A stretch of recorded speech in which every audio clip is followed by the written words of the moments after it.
Assalamualaikum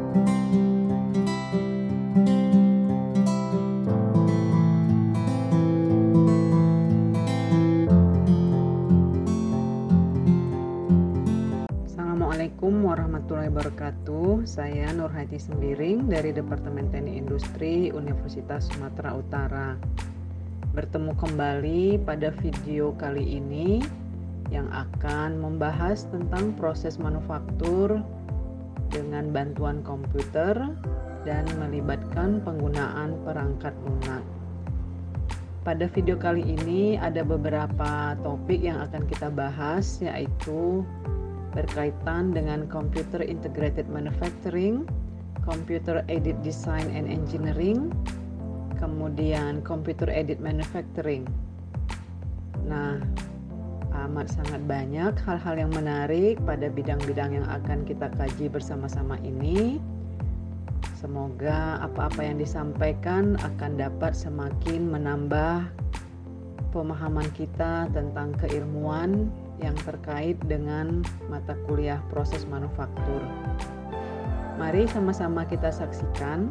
Terima kasih para pembelajar pada bahasan mengenai manufaktur yang terintegrasi. Maka istilah integrasi ini manufaktur yang terintegrasi dengan komputer, maka fungsi desain produk, penelitian dan pengembangan, perencanaan, kemudian juga produksi, perakitan, inspeksi dan kontrol kualitas yang terpisah secara tradisional, semuanya akan saling terkait. Para pembelajar, pada sistem manufaktur yang terintegrasi, maka seluruh proses, mesin, peralatan, operasi, dan manajemennya merupakan satu kesatuan dan saling terhubung satu dengan yang lainnya. Sistem ini akan memungkinkan kontrol fasilitas manufaktur dilakukan secara total sehingga akan meningkatkan produktivitas, kuantitas, dan juga keandalan produk. Dan ini secara otomatis akan dapat mengurangi biaya produksi. Pada sebuah sistem manufaktur yang terintegrasi dengan komputer, maka fungsi desain produk, penelitian dan pengembangan, perencanaan, kemudian juga produksi, perakitan, inspeksi dan kontrol kualitas yang terpisah secara tradisional, semuanya akan saling terkait. Makna integrasi mensyaratkan bahwa terdapat hubungan kuantitatif antara desain, bahan, proses manufaktur, kemampuan proses dan peralatan, serta seluruh aktivitas yang terkait. Manufacturing system. Terdapat beberapa komponen yang saling bergantung pada sebuah sistem manufaktur, yakni bahan, peralatan, mesin, kontrol komputer, dan tentu saja faktor manusia. Para pembelajar, sebuah sistem manufaktur merupakan sebuah sistem yang kompleks karena terdiri dari banyak elemen fisik dan manusia yang beragam. Nah, beberapa faktor tersebut akan sulit diprediksi dan dikendalikan. Hal ini terjadi karena berkaitan dengan pasokan dan permintaan bahan baku, kemudian juga terkait dengan perubahan kondisi pasar, kondisi ekonomi global, serta perilaku dan kinerja manusianya. Akibatnya, maka simulasi dan pemodelan komputer dari sistem yang kompleks tersebut akan menjadi lebih sedikit sulit dan memakan waktu. Apalagi ketika data yang dibutuhkan kurang dan juga terdapat beberapa variabel-variabel yang terlibat di dalamnya. Para pembelajar, berikut adalah contoh-contoh masalah yang mungkin dihadapi pada sebuah sistem manufaktur yang kompleks. Yang pertama, karakteristik alat mesin tertentu, kinerjanya dan responnya terhadap gangguan eksternal secara acak, maka tidak selalu dapat dimodelkan secara tepat. Berhubung biaya bahan baku dan propertinya juga dapat bervariasi dari waktu ke waktu, maka akan menjadi sulit diprediksi secara akurat. Sensor juga mungkin kurang kuat untuk memungkinkan kontrol loop tertutup dalam seluruh kondisi di fasilitas manufaktur tersebut. Selain itu, tuntutan pasar dan perilaku serta kinerja manusia juga akan sulit untuk dimodelkan secara baik. Computer Integrated Manufacturing, sebuah istilah yang luas untuk menggambarkan integrasi terkomputerisasi dari desain produk, perencanaan, produksi, distribusi, dan manajemen, dikenal dengan istilah manufaktur yang terintegrasi dengan komputer. CIM ini merupakan sebuah metodologi dan sasaran. Efektivitas CIM sangatlah bergantung pada sistem komunikasi terintegrasi, dan ini akan melibatkan komputer, mesin, peralatan, dan kontrol lainnya. Selain itu, karena harus melibatkan operasi total perusahaan, maka CIM memerlukan database ekstensif yang memerlukan informasi teknis dari bisnis.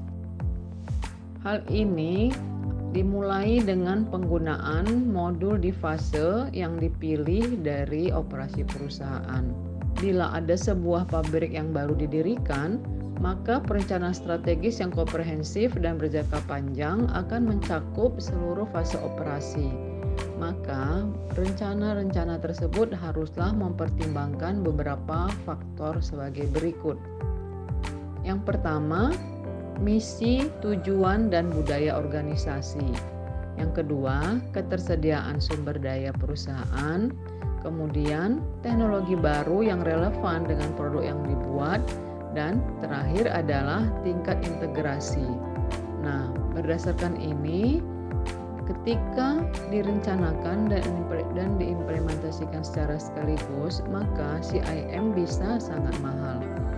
Sebuah sistem manufaktur yang terintegrasi dengan komputer terdiri dari beberapa kesatuan subsistem, yakni perencanaan dan dukungan bisnis, kemudian desain produk, lalu perencanaan proses manufaktur, otomasi dan kontrol proses, serta sistem pemantauan lantai pabrik.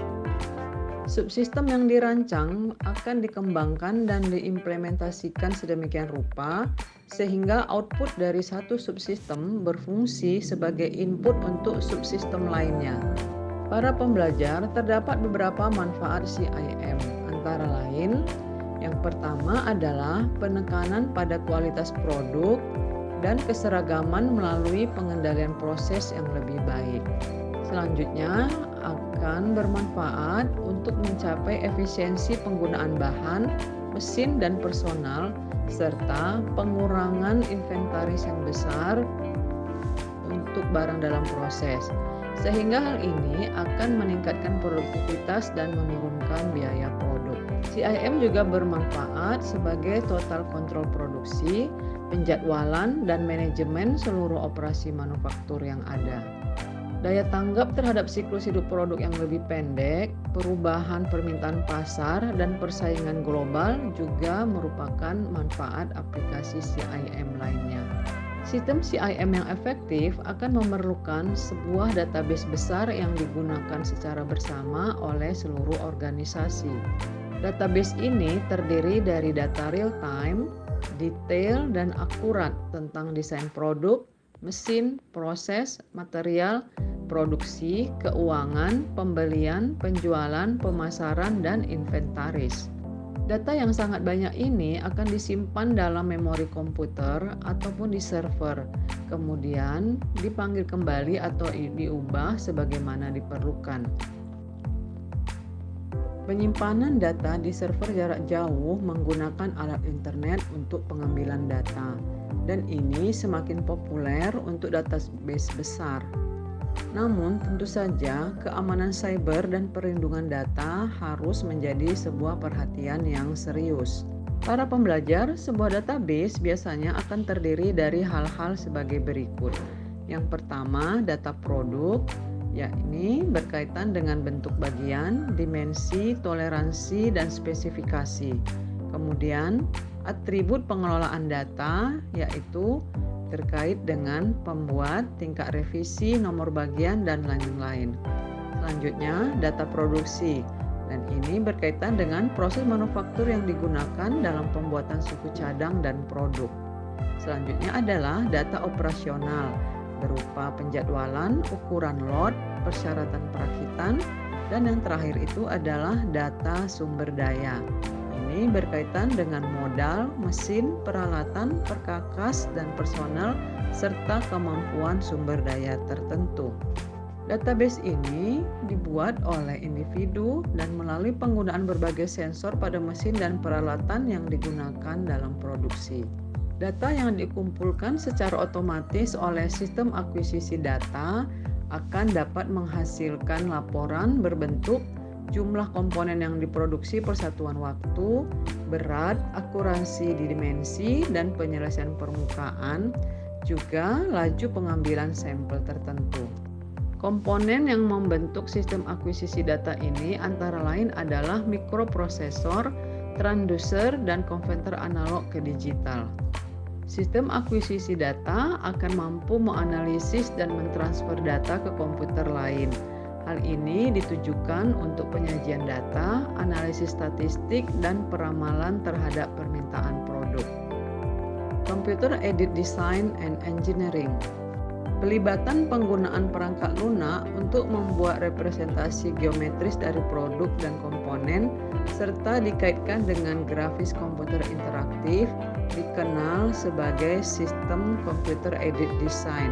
Rekayasa yang dilakukan melalui bantuan komputer akan dapat menyederhanakan pembuatan database sehingga beberapa aplikasi untuk berbagi informasi dalam database juga dihasilkan. Aplikasi ini mencakup misalnya analisis elemen hingga dari tegangan, regangan, defleksi, dan distribusi temperatur dalam struktur dan elemen penahan beban. Cakupan lainnya adalah pembuatan, penyimpanan, dan pengambilan data MC. Berikutnya, cakupan yang lain adalah desain perlengkapan dan mesin terintegrasi yang digunakan untuk menghasilkan sebuah desain. Pada CID, maka pengguna akan dapat membuat gambar atau bagian gambar tersebut di komputer. Bila diinginkan, maka desain tersebut dapat dicetak. Namun seringkali disimpan sebagai file digital untuk diakses sesuai dengan kebutuhan. Dan ini tersebar pada jaringan komputer di seluruh organisasi. Saat menggunakan sistem CID, seorang perancang akan dapat membuat konsep objek yang dirancang, sehingga dapat membantu untuk melakukan pertimbangan-pertimbangan desain alternatif, atau juga dapat dengan cepat memodifikasi desain tertentu ketika ada persyaratan utama tertentu yang dibutuhkan. Perangkat-perangkat lunak seperti SolidWorks, ProEngineer, CATIA, AutoCAD, Solid Edge, dan Vectorworks dapat digunakan untuk membantu perancangan desain tersebut. Beberapa potensi masalah, misalnya beban berlebihan atau defleksi, interferensi pada permukaan selama perakitan, akan dapat diidentifikasi. Selain fitur geometris dan dimensi, maka informasi lainnya seperti daftar bahan, spesifikasi, petunjuk pembuatan juga akan disimpan dalam database CID. Maka dengan menggunakan informasi tersebut, seorang perancang akan dapat menganalisis secara ekonomis desain alternatif dengan menggunakan bantuan perangkat lunak lainnya. Melalui ketersediaan berbagai macam sistem CID dengan karakteristik yang berbeda dan dipasok oleh vendor yang berbeda, dibutuhkan komunikasi yang tepat dan pertukaran data antara sistem. Elements of CID systems. Terdapat 5 tahap proses desain dalam sistem CID. Yang pertama adalah pemodelan geometris, yakni objek fisik atau bagian-bagiannya dijelaskan secara matematis atau analitis. Perancang akan membangun model geometris dengan memberikan perintah yang membuat atau memodifikasi garis, permukaan, padatan, dimensi, dan teks yang bersama-sama akan menyusun representasi objek untuk 2 atau 3 dimensi secara akurat dan lengkap. Perintah ini kemudian ditampilkan dan gambar akan dapat dimanipulasi di layar serta bagian manapun akan dapat diperbesar ketika kita ingin melihat detail gambar tersebut. Yang kedua, analisis dan optimalisasi desain. Setelah ciri-ciri geometris ditentukan, maka rancangan tersebut akan diberikan analisis rekayasa. Fase ini dapat terdiri dari menganalisis tegangan, regangan, defleksi, getaran, perpindahan panas, distribusi suhu, ataupun toleransi dimensi. Terdapat beberapa perangkat lunak yang tersedia dengan kemampuan untuk menghitung besaran ini secara akurat dan cepat. Yang ketiga adalah tinjauan dan evaluasi desain. Tahap desain yang penting adalah review dan evaluasi untuk memeriksa gangguan di antara berbagai komponen.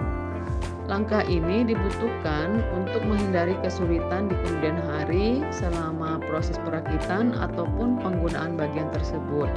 Dan ini juga bermanfaat untuk menentukan apakah komponen bergerak, misalnya persambungan, roda gigi, dan bubungan akan dapat beroperasi dan berfungsi sebagaimana mestinya. Sebuah perangkat lunak dengan kemampuan animasi akan dapat mengidentifikasi potensi masalah dengan anggota bergerak dan situasi dinamis lainnya. Tahap selanjutnya adalah dokumentasi. Salinan kertas dari desain dapat diproduksi untuk dokumentasi dan referensi. Pada tahap ini, detail dan gambar kerja juga dapat dikembangkan dan dicetak. Namun, praktik ini menjadi semakin langka. Banyak perusahaan hanya mengandalkan database yang telah dikembangkan, terutama karena database akan memungkinkan pengambilan gambar bagian dari komputer manapun di jaringan yang disediakan. Yang kelima, basis data. Komponen dalam produk biasanya merupakan komponen standar yang diproduksi secara massal sesuai dengan spesifikasi desain tertentu seperti baut atau roda gigi atau identik dengan yang digunakan pada desain sebelumnya. Para pembelajar, sebuah sistem CID memiliki sistem manajemen basis data bawaan sehingga memungkinkan seorang perancang dapat mengidentifikasi, melihat, dan mengakses komponen dari pusat datanya. Bagian-bagian ini dapat dimodelkan secara parametrik untuk memungkinkan pembaruan geometri sehingga akan lebih menghemat biaya.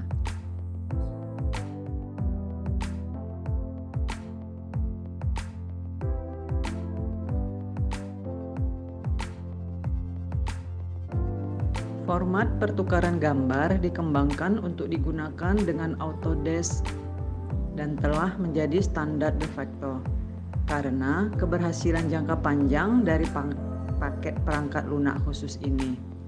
Namun, kekurangan di FX adalah terbatas hanya untuk mentransfer informasi geometri. Stereolitografi digunakan untuk mengekspor geometri 3D. Awalnya ke sistem pembuatan prototipe cepat. Walau bagaimanapun, STL juga menjadi format untuk pertukaran data antara sistem CID. Spesifikasi pertukaran lainnya adalah standar berbasis model padat yang disebut sebagai spesifikasi pertukaran data produk. Dan ini didasarkan pada standar pertukaran data model produk. Hal ini dikembangkan oleh organisasi standar internasional. PDIS memungkinkan informasi tentang bentuk, desain, manufaktur, jaminan kualitas, siklus hidup, pengujian, dan pemeliharaan untuk ditransfer antara sistem CID. Computer Aided Manufacturing. Manufaktur dengan bantuan komputer melibatkan penggunaan teknologi komputer untuk membantu dalam seluruh fase manufaktur, termasuk proses dan perencanaan produksi, penjadwalan, manufaktur, kontrol kualitas, dan juga manajemen.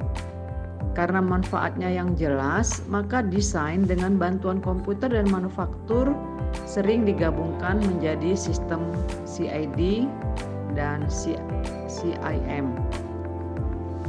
Kombinasi ini memungkinkan transfer informasi dari tahap desain ke tahap perencanaan untuk pembuatan suatu produk tanpa perlu memasukkan kembali data geometri bagian secara manual.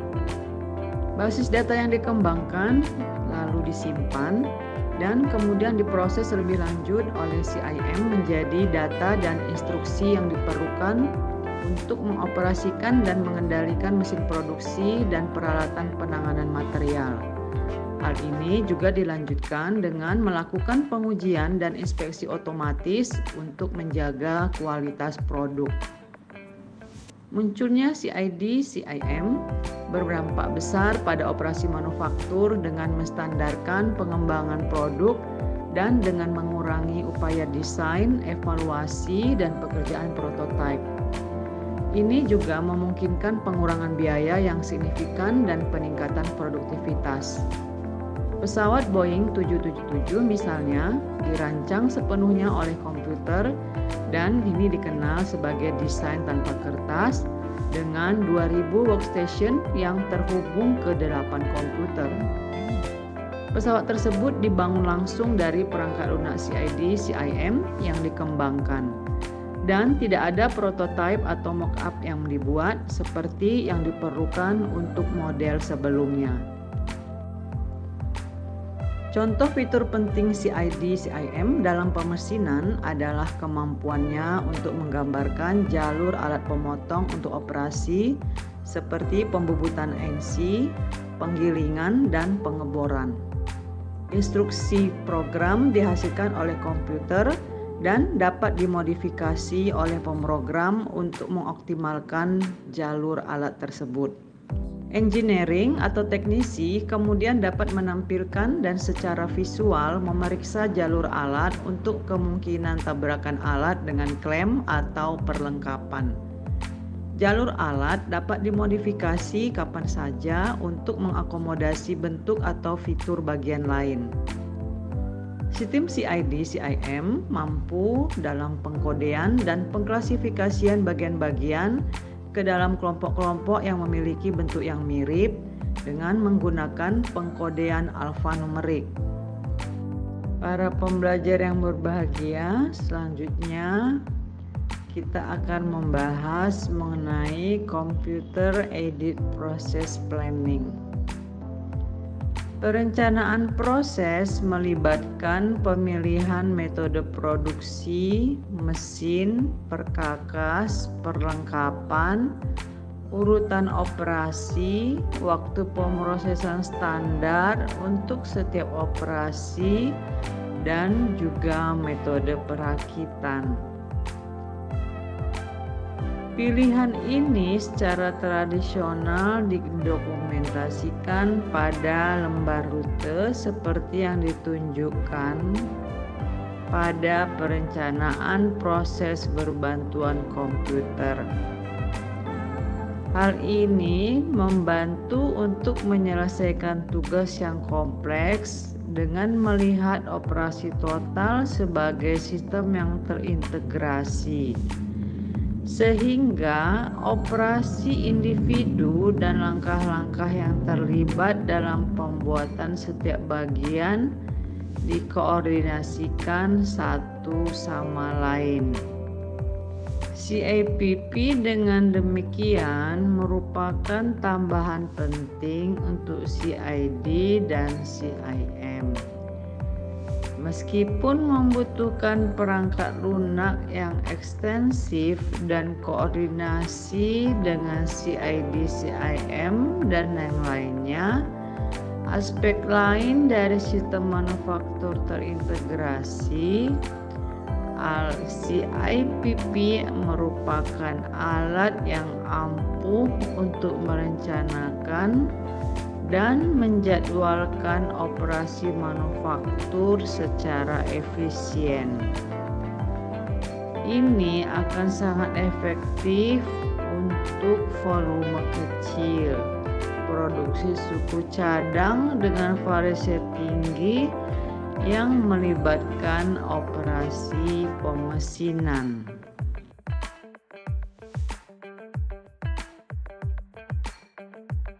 Para pembelajar, terdapat dua jenis sistem perencanaan proses berbantuan komputer, yaitu varian dan generatif. Sistem varian disebut juga dengan sistem turunan. File komputer berisi rencana proses standar untuk bagian tertentu yang akan dibuat. Pencarian rencana standar dilakukan di database menggunakan nomor kode khusus untuk bagian tersebut. Rencana tersebut didasarkan pada bentuk bagian dan karakteristik pembuatannya. Rencana dapat diambil, ditampilkan untuk ditinjau dan dicetak, ataupun disimpan sebagai bagian dari lembar rute. Rencana proses mencakup informasi seperti jenis alat dan mesin yang akan digunakan, urutan operasi yang akan dilakukan, kecepatan pemotongan dan pengumpanan, serta waktu yang diperlukan untuk setiap urutan. Modifikasi kecil pada rencana proses yang ada juga dapat dilakukan. Jika rencana standar untuk bagian tertentu tidak tersedia, maka rencana yang mirip dengan itu dan yang memiliki nomor kode yang sama dan lembar perutaian yang ada akan diambil. Jika lembar perutaian tidak ada, maka disiapkan untuk bagian baru, kemudian disimpan.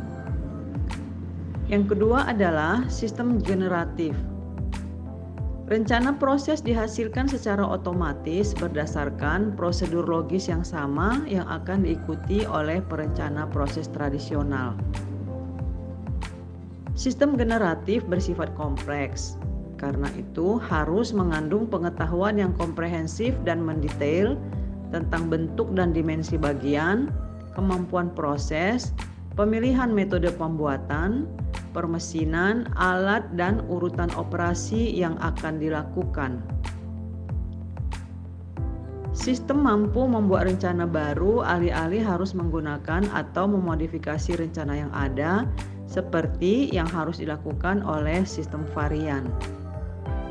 Kemampuan perencanaan proses komputer dapat diintegrasikan ke dalam perencanaan dan pengendalian sistem produksi sebagai subsistem CIM. Beberapa fungsi dapat dilakukan dengan menggunakan aktivitas ini, seperti perencanaan kapasitas untuk tanaman, memenuhi jadwal produksi, kontrol persediaan, pembelian, dan penjadwalan produksi. Material Requirements Planning Systems and Manufacturing Resource Planning Systems. Sistem berbasis komputer untuk mengelola inventaris dan jadwal pengiriman bahan baku dan peralatan disebut sebagai perencanaan kebutuhan bahan dari sebuah sistem. Seringkali dianggap sebagai metode pengendalian persediaan. Aktivitas ini melibatkan pencatatan lengkap tentang persediaan bahan, perlengkapan, suku cadang dalam berbagai tahap produksi maupun pekerjaan yang sedang berjalan. Demikian juga pesanan, pembelian, dan penjadwalan. Beberapa jenis data biasanya terlibat dalam jadwal produksi induk ini. Data akan berkaitan dengan bahan baku yang dibutuhkan, tingkat struktur produk seperti masing-masing item dalam suatu produk, yakni komponennya, sub-assemblies, dan assemblies, serta penjadwalan. Di perencanaan sumber daya produksi, seluruh aspek perencanaan manufaktur dikendalikan melalui mekanisme umpan balik. Meskipun sistemnya rumit, MRP2 mampu melakukan penjadwalan produksi akhir, memantau hasil aktual dalam hal kinerja dan output, serta dapat membandingkan hasil tersebut dengan jadwal produksi induk yang dimiliki. Para pembelajar yang berbahagia, demikianlah uraian-uraian yang dapat disampaikan pada video kali ini. Insya Allah ketemu lagi pada video-video berikutnya. Dan tentu saja dengan menambah referensi-referensi yang berkaitan dengan topik-topik yang disampaikan pada video ini, keilmuan kita akan semakin berkembang dengan pesat. Mohon maaf bila ada kekurangan. Terima kasih sekali lagi. Salam sehat semuanya.